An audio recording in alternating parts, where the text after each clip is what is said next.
வணக்கம். தற்போது செவ்வாய் நீச்சமானால் எல்லா லக்னங்களுக்கும் என்ன செய்யும் என்று பார்ப்போம். செவ்வாய் நீச்சமாகிவிட்டால் தைரியகாரகன் நீச்சம், சகோதரர் சம்பந்தப்பட்ட விஷயங்களில் நீச்சம், இரத்தகாரகன் நீச்சம் என்கின்ற கணக்கெல்லாம் வரும். பூமி, நிலம் இது போன்ற விஷயங்களில் இவர்களுக்கு சிக்கல் இருக்கும். சகோதர வழியிலும் சிக்கல் இருக்கும். இவர்களுக்கு தைரியமும் குறைவாக இருக்கும். இவர்கள் யூனிஃபார்ம் போடக்கூடிய வேலைகளில் டீப்ரமோஷன் வாங்குவார்கள், அவமானப்படுவார்கள். அல்லது அந்த மாதிரியான போலீஸ் மிலிட்டரியானவர்களுக்கு தொலைகள் இருக்கும். எனவே செவ்வாய் நீச்சம் பெறுவது என்பது தைரியத்தையும் குறைத்து வாழ்க்கையில் பல தோல்விகளை உண்டு செய்யும். தொழிலிலும் முடக்கம் ஏற்படும். எல்லா லக்னங்களுக்கும் இந்த பலன்கள் மாறுபடும். ஏனென்றால் பொதுவான பலனாக செவ்வாய் நீச்சம் என்பது இந்த தொலையெல்லாம் செய்யும். இவையெல்லாம் பொது பலன்களாக இருக்கும். பொதுவாக இவர்களுக்கு தைரியம் குறைவாக இருக்கும் என்பதெல்லாம் இருக்கட்டும். இருந்தாலும் கூட இவர்களுக்கு ஆதிபத்திய பலன்கள் என்னாகும் என்று பார்க்கையில் லக்னத்துக்கு தான் ஆதிபத்திய பலன் வரும் என்பதால் 12 லக்னங்களும் பார்ப்போம். முதலில் மேஷ லக்னம். மேஷ லக்னத்துக்கு லக்னாதிபதியும் 8 கூடியவனும் 4 நீச்சம் என்பதால் இவர்களுக்கு தொழில் போட்டி இருக்கும். நிச்சயமாக 4ஆம் இடத்தில் நீச்சமாவதால் சுகபங்கம், லக்னாதிபதி நீச்சமாவதால் நோய் நொடிகள் இருக்கும். இவர்கள் பிரபலமாக முடியாது. எந்த காரியத்திலும் மறைமுகமாக இருப்பார். பெரும் பணக்காரனாக கூட இவர்களுக்கு யாரையும் தெரியாது. அப்படித்தான் இருப்பார்கள். புகழடைவார்கள் என்று சொல்ல முடியாது. இது பரிகாரம் செய்ய வேண்டிய ஒரு அமைப்பு தான். சரி, ரிஷபலக்னம். ரிஷபலக்னத்திற்கு 3ஆம் இடத்தில் செவ்வாய் நீச்சம். ஆனால் அவர் 7 கூடியவர் மற்றும் 12 கூடியவர். 12 கூடியவர் நீச்சம் தானே, நல்லது என்று எடுத்துக்கொள்ள முடியாது. ஏனென்றால் அயனசேன போக பாக்கியம், இவர்களுக்கு போகம் கிடைக்காது, படுக்கை சுகம் கிடைக்காது, தூங்க முடியாது என்பதெல்லாம் கூட இருக்கும். பொருத்தமாக 7 கூடியவரும் நீச்சமாவதால் நிச்சயமாக இவர்களுக்கு அந்த சுகம் கிடைக்காது, மனைவியை கிடைக்காது, அல்லது திருமணமாகாது, அல்லது திருமணம் தடையாகும், அல்லது திருமணமானால் பிரிவு ஏற்படும், படுக்கை சுகம் இருக்காது என்பதெல்லாம் இருக்காது. எனவே இவர்களும் பரிகாரம் செய்ய வேண்டி வரும். மிதுன லக்னத்துக்கு 2ஆம் இடத்தில் செவ்வாய் நீச்சமாவதால் 11 கூடியவன் 2இல் நீச்சம், லாபாதிபதியே நீச்சம் ஒரு கருத்து. 2ஆம் இடத்தில் கிரகம் நீச்சம். ஸோ பணப்பற்றாக்குறை என்பது இருந்து கொண்டே இருக்கும். இதுவும் நன்மை அல்ல. கடக லக்னத்திற்கு பெருத்த யோகாதிபதியான 5-10 கூடிய செவ்வாய் நீச்சமாவது பெரும் ஆபத்து. இவர்களுக்கு எந்த யோகமும் இல்லாமல் போகும். பூர்வ புண்ணியமும் இல்லை, தொழிலும் இல்லை, புத்திரஸ்தானமும் கெடும். எனவே இவர்கள் தான் அவசியமாக பரிகாரம் செய்து கொள்ள வேண்டும். நிச்சயமாக. சரி, அடுத்ததாக சிம்ம லக்னத்துக்கு 12இல் செவ்வாய் நீச்சமாகிறது. 12இல் செவ்வாய் நீச்சம் என்பது ஒரு கெடுதல் தான். ஏனென்றால் இவர்களுக்கும் நல்லவர் தான் இந்த செவ்வாய். பாதகாதிபதி என்ற கருத்தை தவிர 4, 9 கூடிய தாயாருக்கு உண்டான 4ஆம் இடம், தந்தைக்கு உண்டான 9ஆம் இடம்.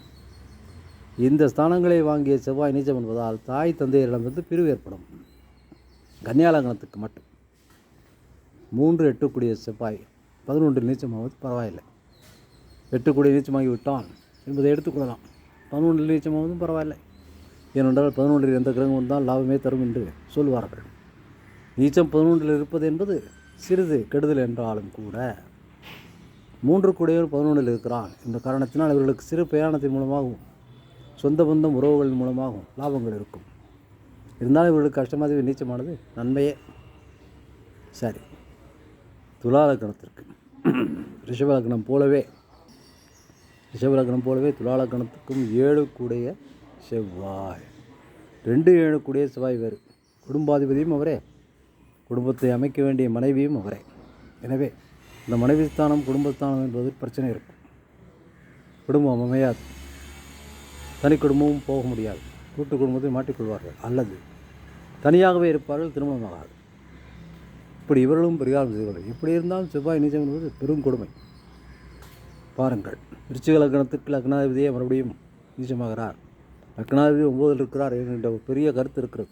மற்றபடி நீச்சம்தான். 6 கூடிய நீச்சம் என்பதால் கடன் இருக்காது, வியாதி இருக்காது. ஆனால் லக்னாதிபதி நீச்சம் என்பது இவருக்கு நிறைய தடைகளை உண்டுபடுத்தும். தனுசு லக்னத்திற்கு 8இல் நீச்சம். 5 கூடியவர் 8இல் நீச்சம் என்பதால் குழந்தை பிறப்பதில் சிரமம், பூர்வ புண்ணியம் கையில் கிடைப்பதில் சிரமம். ஆனால் விரையாதிபதியான செவ்வாய் 8ஆம் இடத்தில் நீச்சம் பெற்றதால் இவர்களுக்கு விபரீத ராஜயோகம் ஏற்படும். அதனால் தனுசு லக்னத்துக்கு செவ்வாய் நீச்சமானால் சில நன்மைகளை செய்வார்.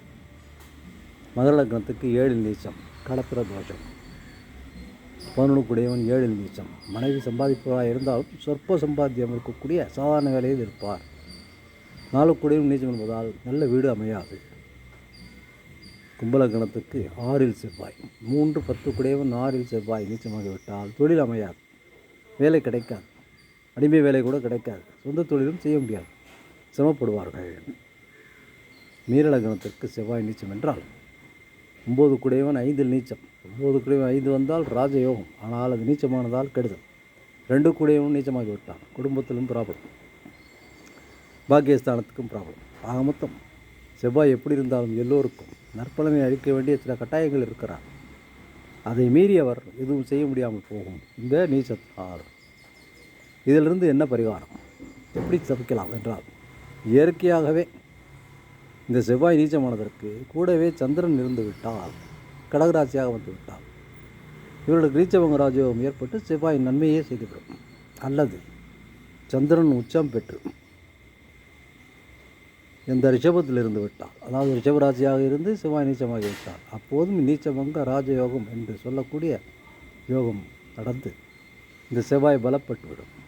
அல்லது செவ்வாய் நீச்சமானால் கூடவே குரு உச்சமானால் அந்த உச்சபலனை செவ்வாய் வாங்கி கொண்டு செவ்வாயும் நன்மையே செய்வார்.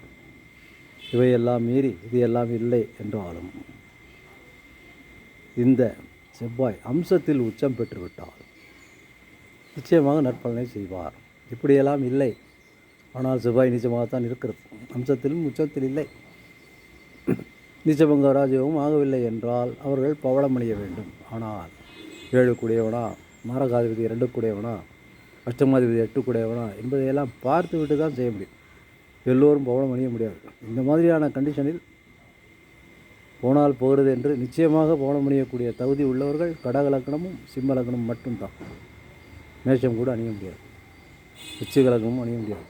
லக்னாதிபதி என்ற காரணத்துக்கு அணியலாம் என்றாலும் 6 8 வருவதால் பரிசீலித்து பார்த்து செவ்வாய் நிற்கும் வீடு, அந்த வீட்டில் என்ன சாரம் என்பதையெல்லாம் ஆராய்ந்து தான் செய்ய முடியும். எனவே செவ்வாய் நீச்சம் ஒரு கவனிக்கப்பட வேண்டிய விஷயம். செவ்வாய் அடிக்கடி நீச்சமாகும். 1.5 வருடங்களுக்கு ஒரு முறை கடகத்துக்கு வந்து நீச்சமாகக்கூடிய செவ்வாய் பல விதமான தொல்லைகளை 12 லக்னங்களுக்கும் தரும் தகுதி பெற்றவர். செவ்வாய் ஒரு முக்கியமான கிரகம் என்பது இதிலிருந்து உங்களுக்கு புரிந்திருக்கும். எனவே செவ்வாய் நீச்சத்தை எப்படி சரி செய்வது என்பதை நீங்கள் ஜோதிடம் கேட்டுத்தான் தெரிந்து கொள்ள முடியும். உங்களுக்கு தேவை என்றால் நீங்கள் வாட்ஸ்அப்பில் கான்டாக்ட் செய்தால் அதன் மூலமாக ஒரு நல்ல பரிகாரங்களும் தீர்வும் செய்து தரப்படும். நன்றி, வணக்கம்.